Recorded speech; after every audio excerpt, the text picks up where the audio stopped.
Décision Plus est au service des investisseurs boursiers depuis 1987, au tout début de l'autonomie boursière. Notre logiciel de graphique Market Vision Plus et notre logiciel de code dynamique Trader Plus en ont fait sa renommée. Nous sommes encore ici parce que nous évoluons sans cesse et que nous servons bien nos clients. Découvrez nos produits et services spécialement conçus pour l'investisseur actif et autonome dans la boutique Décision Plus. Le logiciel de graphique Market Vision Plus est en français. C'est le logiciel le plus utilisé par les investisseurs de chez nous. C'est lui que vous voyez dans le feu de l'action. Trouvez, classez et analysez plus facilement avec cet outil sans pareil pour suivre la bourse et prendre les meilleures décisions. Gardez vos titres à l'œil avec Market Vision Plus. Consultez la boutique Décision Plus pour en faire l'essai pendant 10 jours sans aucun frais, c'est garanti. Laissez-nous vous guider pour analyser la bourse et prendre vos décisions. Les analystes de Guru.tv feront tout le travail pour vous. De minute en minute, nous classons les titres selon leur situation technique. Nous révélons les signaux d'achat et de vente. Nous publions des recherches poussées et nous prodiguons des conseils en temps réel. Ça commence avant l'ouverture et ça se poursuit jusqu'à la fermeture des bourses. Profitez de chaque cycle boursier avec Guru.tv.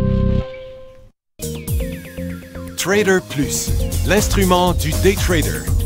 50 cotes qui clignotent en même temps. Autant de listes que vous voulez. Graphiques à la seconde. De 3 à 30 graphiques. Des alarmes à volonté. Des listes de cotes préparées. Des modèles graphiques préparés. Prêts à faire feu. Achetez, vendez avec Trader Plus.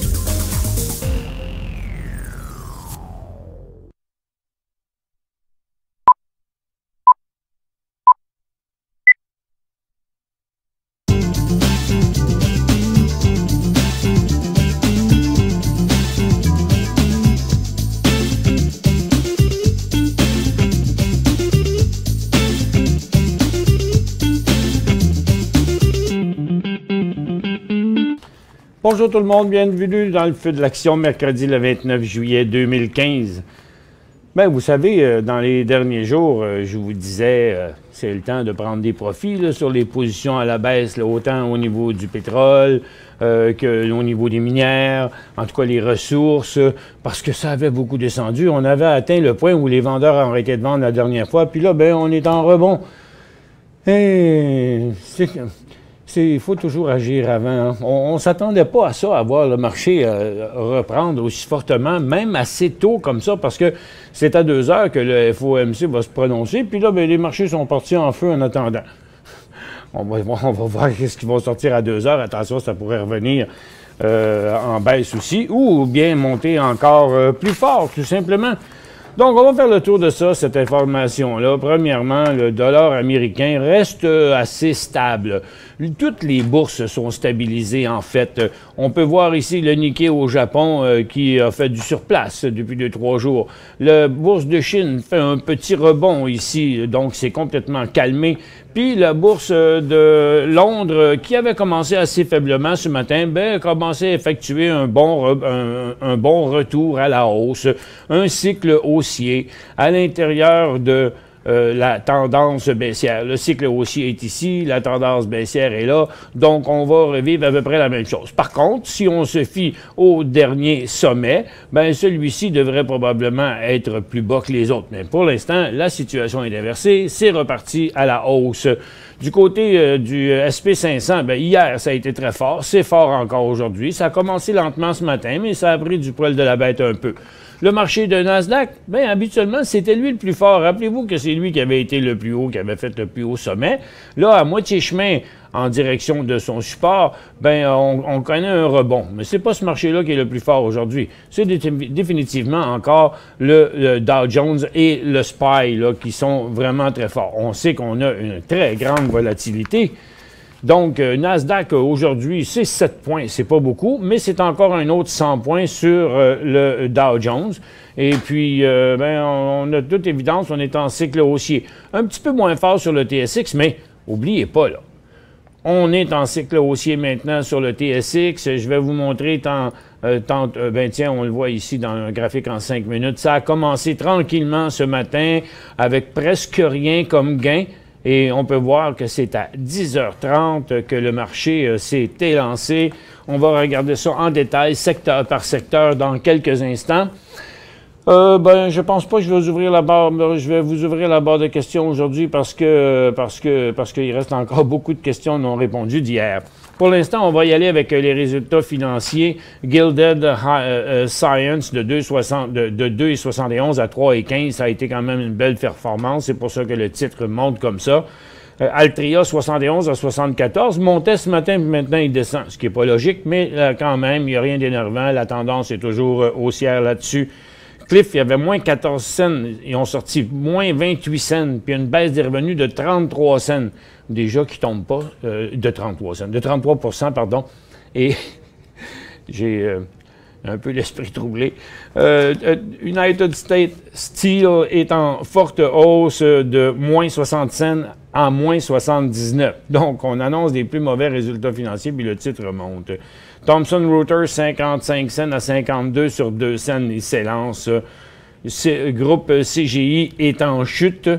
Ils annonçaient 80, ils ont eu 81, puis ils ont eu 80. Donc, juste sur une scène de moins, le titre chute. Donc, les mouvements sont un petit peu incompréhensibles aujourd'hui. Il y a une nouvelle sur Twitter, mais c'est pas joli ce que ça fait, là, parce que Twitter qui passe en bas d'un support extrêmement important de 35 $, et c'est son bas de l'année en plus.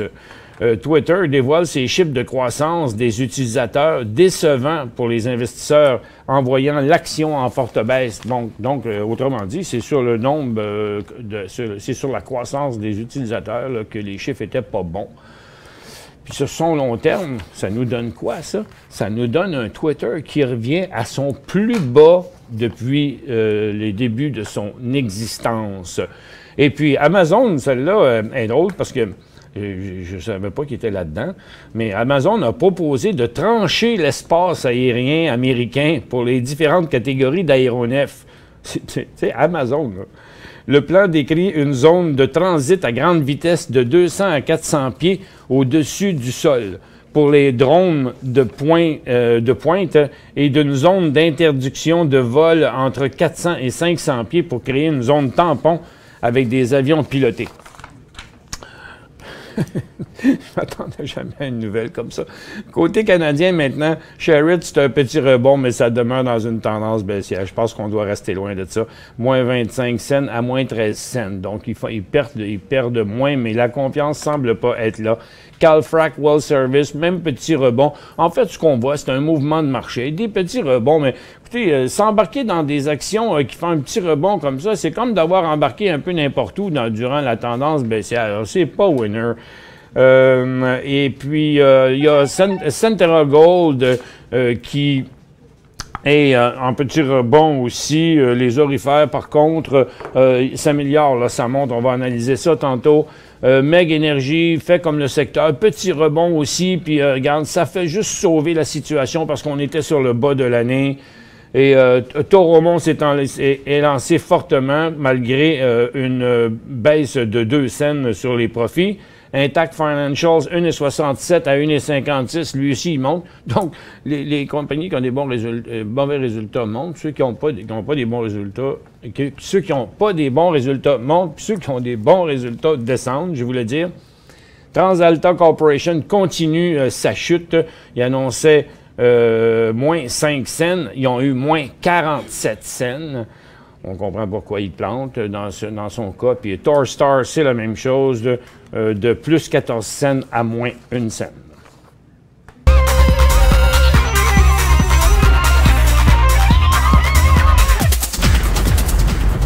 Il y a une nouvelle aussi sur Torstar qui a acheté une participation de 56 % dans la société de médias numériques Vertical Scope Holding pour 200 millions. Fait que c'est une des raisons pourquoi elle descend aussi, parce qu'ils sortent de l'argent. Bombardier qui nous fait une petite poussée. Bombardier donc qui est en cycle haussier, mais sur des volumes en diminution, ce qui est un petit peu bizarre.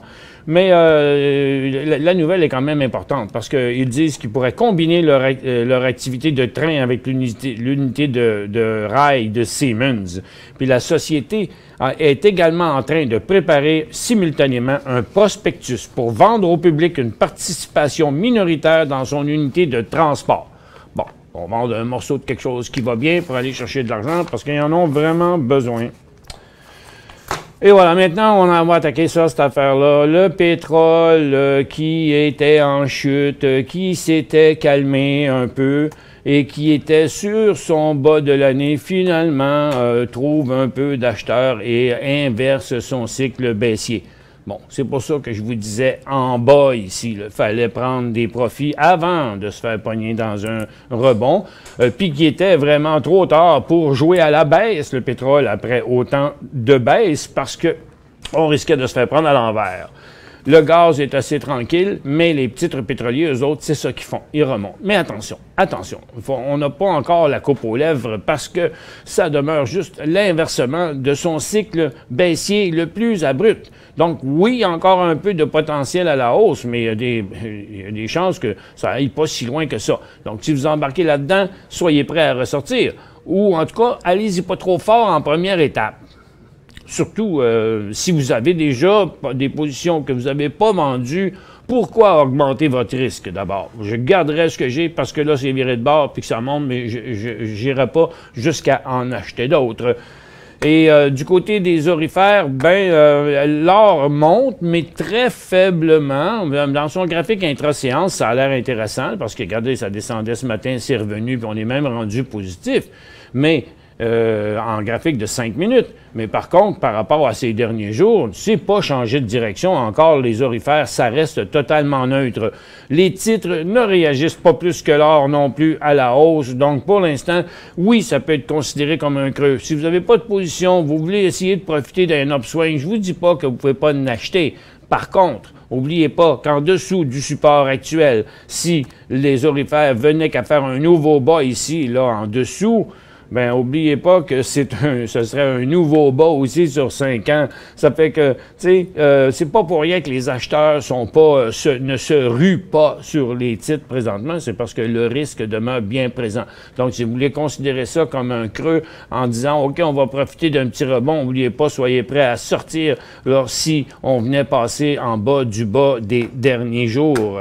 Du côté des minières, c'est du pareil au même. On a atteint le point où les vendeurs avaient arrêté de vendre au plus bas en janvier. On a atteint ce même point-là, donc c'est pour ça que de ce côté-là, c'est stable aussi, mais c'est encore surprenant. On ne voit pas tant que ça de force dans ça. C'est un petit rebond. Donc, ici, je dirais que pour considérer ça comme un creux, vous pouvez aussi en profiter d'un upswing, mais ça n'a pas de chance d'aller très, très loin. Puis, il y a quand même des gros risques que ça rechute. Donc, si vous achetez ici, il faut que vous soyez prêts à sortir si on tombait en bas du bas d'hier et avant-hier. Donc, il y a quand même, les risques sont quand même plus élevés. N'oubliez pas que jouer des tendances à la baisse, c'est toujours un grand risque. Puis dans son cas ici, lui aussi, c'est le cycle le plus abrupt qu'on a, puis même en fait qu'on a inversé. Il n'est même pas inversé. Je vais vous le montrer dans un graphique d'une dizaine de jours. C'est encore plus évident, ce petit mouvement-là. Ici, vous voyez, il y avait le cycle baissier. On sait que le cycle est interrompu, mais il n'est pas encore changé de direction. Eh bien, donc, dans nos ressources, on a une petite hausse sur le gaz, on a quand même une bonne hausse sur l'énergie, mais je vous ai montré dans le graphique quotidien que ça ne représentait pas une hausse énorme. Par contre, oui, le cycle le plus abrupt est inversé. L'argent est en train de donner un petit coup à la hausse, l'or aussi, mais ça s'est vite estompé, cette affaire-là. On vient d'avoir cette grosse cote-là au cours des 5 minutes précédentes, puis dans les derniers 5 minutes, c'est en train de se dégonfler. Donc, je pense que ce point-là ici, là, qui est très important, je vais vous le montrer avec un peu plus de données. Vous voyez jusqu'à quel point... Oups, pareil, j'ai perdu mon affaire. Tiens, Vous voyez jusqu'à quel point ce sommet-là ici est important. Donc, pour le moment, le point d'entrée n'est pas encore là. On pourrait y penser, par exemple, en après-midi, si ça montait fortement. N'oubliez pas qu'à 2 heures, c'est les minutes du FOMC, puis là, ben, ça va être la fin de la discussion, puis vous savez comment ça marche, là. Ils font un discours, ils donnent le texte en même temps, c'est lu par des engins qui sont capables de lire le texte et d'interpréter, puis en 2 secondes, paf, les marchés se mettent à bouger. Puis des fois, ça bouge d'un bord, puis 30 secondes après de l'autre bord. Habituellement, souvent, ça crée des choses. Bon, là, ils vont sûrement nous parler des si oui ou non, on va augmenter les taux d'intérêt plus vite, moins vite. Mais ça risque de créer de la volatilité cet après-midi vers les 2 heures, à 2 heures. Pour joindre Michel Carignan et son équipe par courriel, écrivez à michelcarignan@decisionplus.com. 5 bonnes raisons de gérer vos investissements avec Banque Nationale Courtage Direct. Des frais de commission fixes à 9,95 en tout temps pour tous les clients et à partir de seulement 6,95 si vous êtes un investisseur actif. Aucun frais d'administration annuel si vous détenez plus de 20 000 $ dans vos comptes. La possibilité d'ouvrir des comptes enregistrés en devise américaine. Des outils performants afin de faciliter vos prises de décision. Un service à la clientèle primé et un niveau de satisfaction parmi les plus élevés de l'industrie. Pour en savoir plus, visitez le bncd.ca ou appelez-nous dès maintenant. Décision Plus est au service des investisseurs boursiers depuis 1987, au tout début de l'autonomie boursière. Notre logiciel de graphique Market Vision Plus et notre logiciel de code dynamique Trader Plus en ont fait sa renommée. Nous sommes encore ici parce que nous évoluons sans cesse et que nous servons bien nos clients. Découvrez nos produits et services spécialement conçus pour l'investisseur actif et autonome dans la boutique Décision Plus.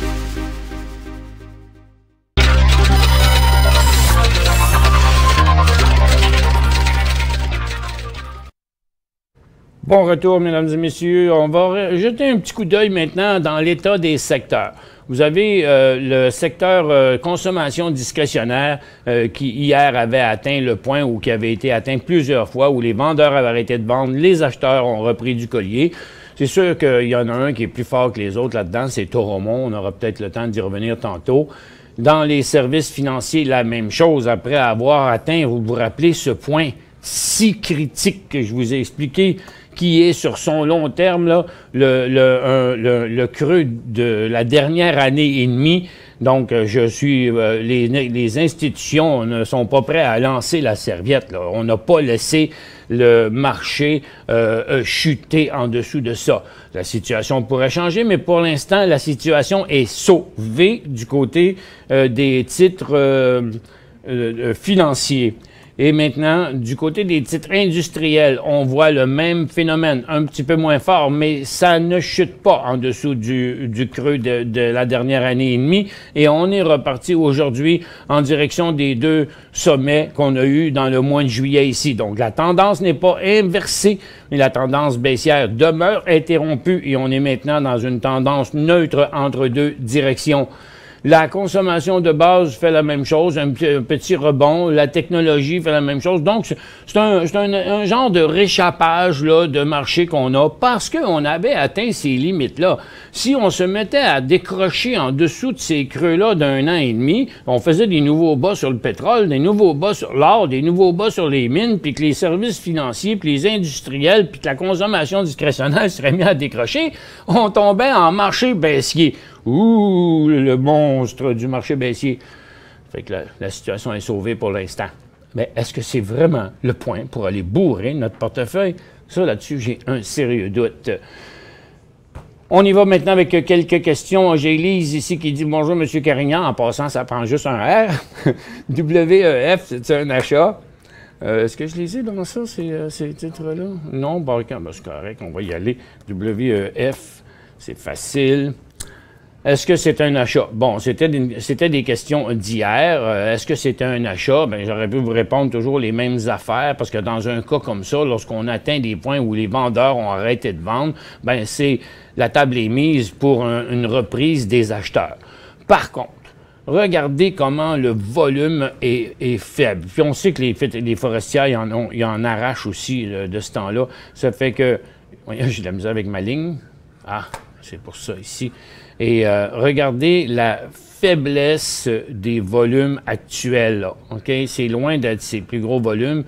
Donc, ça l'aurait été dans sa situation survendue ici hier, là, mais là, j'ai pas pu y répondre hier, mais aujourd'hui, le mouvement est déjà un peu entamé. Le problème, c'est que si vous achetez ça là aujourd'hui à 2 $, le point pour les flusher, parce que ça, rien n'irait plus, comme on dirait, ben ce serait là, quand il passerait les 1,75. Puis comme le titre est à 2 $, le sortir à 1,75, c'est quand même 25 cents sur 2 $, qui est 5 %. Donc, le risque que vous avez en prenant une position là-dessus, c'est que c'est qu'il ne remonte pas jusqu'à 2,25 pour faire 25 minimum, mais qui tombe en bas puis qu'on ait 25 cents de perte à prendre parce que c'est un point où il faudrait s'en débarrasser. AC teste son support de 11 $, un achat. Demande AN, votre nom c'est AN. Ben, Air Canada, il a rejoint lui aussi. Vous avez vu ce support-là là, de la dernière année, combien sur beaucoup de titres on l'avait atteint. C'est la même chose dans le cas de Air Canada, là sur son graphique à long terme. Sur son graphique à court terme, on le voit encore mieux. À quel point ce point-là, les institutions ne sont pas prêtes à la laisser tomber en dessous. Est-ce que c'est un bon point d'achat? Ben, c'est un creux. Ça a des bonnes chances de revenir jusque-là. Mais regarde, on n'achète pas là si on n'était pas capable de prendre la décision de vendre si jamais il tombait en bas d'11 $, par exemple. Donc, il est à 11,98 puis son signal de vente serait à 11 $. Donc, il y a une pièce de risque. Donc, il y a 10 % de risque sur ça. NHC, demande Yvan. NHC à 8,40. NHC, Nobilis Health à 8,42. Que faire? J'ai 3300 actions. Bon, encore une fois, voyez comment ce scénario se répète et se répète sur tellement de titres présentement. Il est encore, lui aussi est à un point où les vendeurs ont arrêté de vendre à chaque fois. Par contre, ce qui est un petit peu inquiétant, celui-là, c'est qu'il n'est pas en train de rebondir comme les autres rebondissent. Mais je pense que tant qu'à être rendu là, vous devriez le toffer un peu. À mon avis, il va rester entre 7 et 8. Ben, entre 7 et quoi? 7 et quart et 8, là. Mais je dirais, ben, regarde, à 7, ce serait... Je pense que les chances d'un rebond sont excellentes, mais à 7 $, il y aura un signal de vente. FFN, acheté 8,60. Bon, vous êtes à 8,70. Vous voyez, le titre a atteint un creux ici à 8,63. Là, maintenant, il est en remontée. Sa tendance est toujours haussière. Il n'y a rien pour l'instant de négatif sur ce titre-là. Il n'est pas en train de tester ses tendances. Puis même aujourd'hui, il est à la hausse. Bon, moi, je dirais que il est à 8,84. Vous avez payé 8,60. Moi, ce que je vous conseillerais, c'est de mettre un stop au prix payé.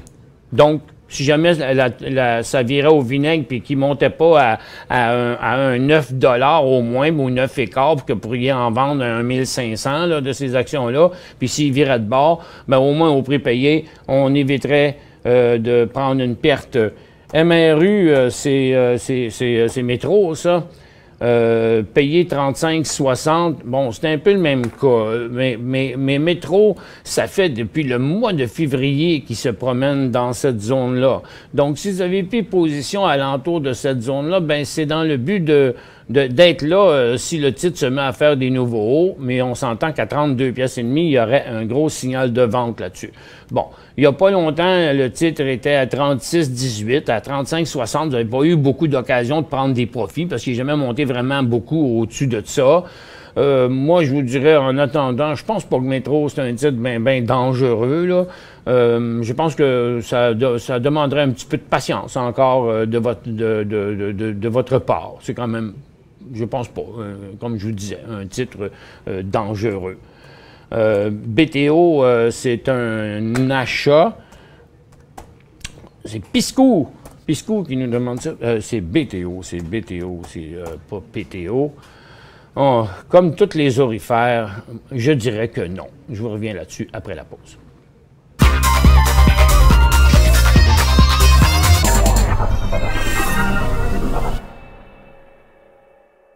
5 bonnes raisons de gérer vos investissements avec Banque Nationale Courtage Direct. Des frais de commission fixes à 9,95 en tout temps pour tous les clients et à partir de seulement 6,95 si vous êtes un investisseur actif. Aucun frais d'administration annuel si vous détenez plus de 20 000 $ dans vos comptes. La possibilité d'ouvrir des comptes enregistrés en devise américaine.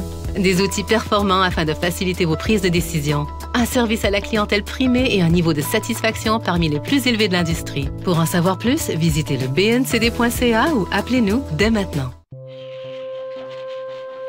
Laissez-nous vous guider pour analyser la bourse et prendre vos décisions. Les analystes de Guru.tv feront tout le travail pour vous. De minute en minute, nous classons les titres selon leur situation technique. Nous révélons les signaux d'achat et de vente. Nous publions des recherches poussées et nous prodiguons des conseils en temps réel. Ça commence avant l'ouverture et ça se poursuit jusqu'à la fermeture des bourses. Profitez de chaque cycle boursier avec Guru.tv.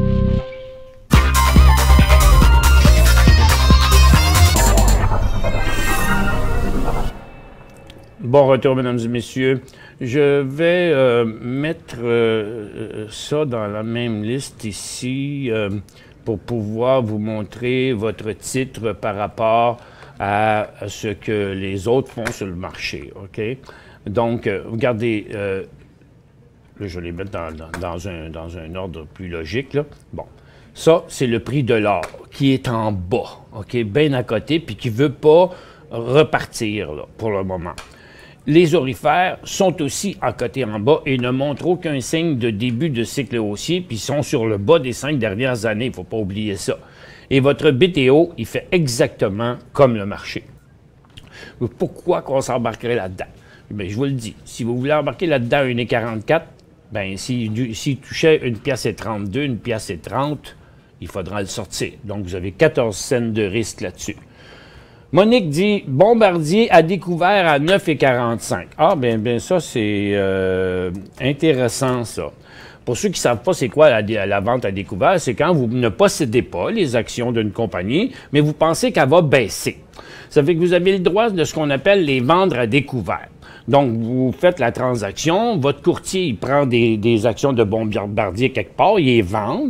Disons que vous avez vendu 1000 actions à 9,45. Donc, ils ont vendu, comme vous dites, ils ont vendu 1000 actions à 9,45, ça fait 9450 $, puis ils ont mis ça dans votre compte de vente à découvert, qui est de l'argent, vous n'avez pas le droit de faire rien d'autre avec. Là, parce que le titre a descendu maintenant, là, Monique demande, est-ce que je les rachète? Bon, bien là, pour les racheter, ces 1000 actions-là, aujourd'hui, ça coûterait 1920 $. Fait que vous avez mis 9450 $ dans le compte. Maintenant, pour les retourner d'où qu'ils viennent, ces actions-là, ça coûterait 1920 $, calculons 2000. Ça fait que 9400 moins 2000, il resterait à peu près 7200. Donc, si vous vendiez tout présentement, vous auriez 7200, c'est à peu près 7000 $ net. Bon, combien vous avez de chances de faire? Regardez combien vous avez fait. Vous avez vendu à 9, là, c'est à 2. Il y a 7 $ là-dedans. Il en reste-tu autant? Même si Bombardier tombait à 0, là, vous feriez 2000 de plus. OK? Par contre, par en haut, vous pouvez le perdre, votre 9000. OK? Ça fait que, mais ça prendrait du temps parce qu'il est loin d'être revenu à 9,45. Moi, je vous dirais d'en racheter partiellement. Minimum, là, la moitié. Tout de suite. Pouf, après la pause. Et, oh boy, ça c'est quoi? DJUSPC. OK. DJUSPC. Dow Jones Waste Disposal Service. Que fait monter ce secteur? Oh boy, là, vous m'en demandez une bonne, là. Je suis pas fondamentaliste tant que ça, puis je suis pas un spécialiste du secteur des poubelles américains. C'est Waste Disposal, c'est des poubelles. Hein? Ça fait que je ne sais pas. Pour vous dire la vérité, je ne sais pas. Je peux juste vous dire qu'il y avait un signal d'achat hier, puis il continue à monter. Oui, Max. Pas pour ça, là. Non. Il peut regarder ça sur Google, mais tantôt, tu as analysé Bombardier, oui. C'est BlackBerry qui a parlé. Excuse, j'ai-tu fait cette CAF-là? Bon, où j'ai la tête? C'était pas Bombardier, c'était BlackBerry. Ça va mal à la shop, c'était pas le bon stock que j'ai analysé. Merci, Maxime. OK. Bon, mais regarde quand même, le monde qui aurait shorté, je vous ai montré c'était quoi faire des shorts. On va revenir à Bombardier. D'abord, à Bombardier, à BB. OK. Une chance, tu me l'as dit avant la fin du show, par exemple. Il y a juste moi pour faire des affaires de main. Tu sais, tu regardes, je voyais bébé, mais en fait, c'est écrit bébé, mais je voyais bbd.b. Moi, parce que c'était bb.to. Moi, j'ai regardé trop vite. Donc, on va retourner à bébé. Ça va changer la game pas mal. Ça va changer la game pas mal, parce que là, elle fait pas de 1000$, là. Monique, elle paye de l'argent. Parce que Monique, elle a vendu ça ici à 9,45$, là. Là. Ce qui n'était pas un mauvais cas, là, parce que, regarde, le titre décrochait sous son support, tout indiquait que c'était pour continuer là. Puis là, bien, regardez, ça arrive pas si souvent que ça, là. Surtout quand vous aviez un beau signal, il tombait sur des gros volumes, puis jamais on pourrait vous reprocher d'avoir fait un mauvais trade. Là, c'était un trade logique que vous avez fait. On voit même que vous connaissez votre affaire. Mais là, vous devez filer insécure un peu avec BlackBerry qui repart de même, puis vous dire la vérité. Bien, maintenant, il ressemble à un signal d'achat. Pas très fort, il ne ressemble pas à un signal d'achat très fort, mais il ressemble à un signal d'achat. Fait que 9,45, 10,43. À regret, je suis obligé de vous dire, bien là, vous avez le signal inverse. Hein? Puis, au minimum, vous devriez la réduire, cette position-là, en racheter au moins la moitié. OK? Quand même. La réponse est la même, mais le profit que vous faites, il n'est pas là. Oh, c'est poche, hein? Gala, moment, je suis désolé. Vous dites, Monique, vous deviez rire de moi pendant que je vous parlais de ça. Là. Ça, c'est sûr. Puis vous aviez bien raison à propos de ça. Gala, est-ce le moment? Gala, c'est ici. Cala, c'est ça, Cala. On voit comment je lis mal. Non, c'est pas le moment, parce que regardez, là, il est en train de se péter la marboulette, là, il s'en revient. Aujourd'hui, il y a de la vente. Hier, il était plus beau parce qu'il était sur son support, mais là, il s'en va vers son support, puis il y a des excellentes chances de se rendre à 6,73, donc il y a encore une autre pièce à peu près à descendre, puis en plus, il est un peu négatif, ce titre-là. Toutes ces tendances sont, peu importe comment on les trace, là, ils sont à la baisse, là, puis dernièrement, ils mettent de la pression encore à la baisse. Donc, j'achèterai pas ce titre-là pour le moment. Bon, ben, OK, on va se retrouver demain. Ce sera le temps de faire d'autres conneries, mais en attendant, je vous souhaite une excellente journée, une des plus belles journées de l'été. Profitez-en. On se retrouve demain dans le feu de l'action sur décisionplus.com.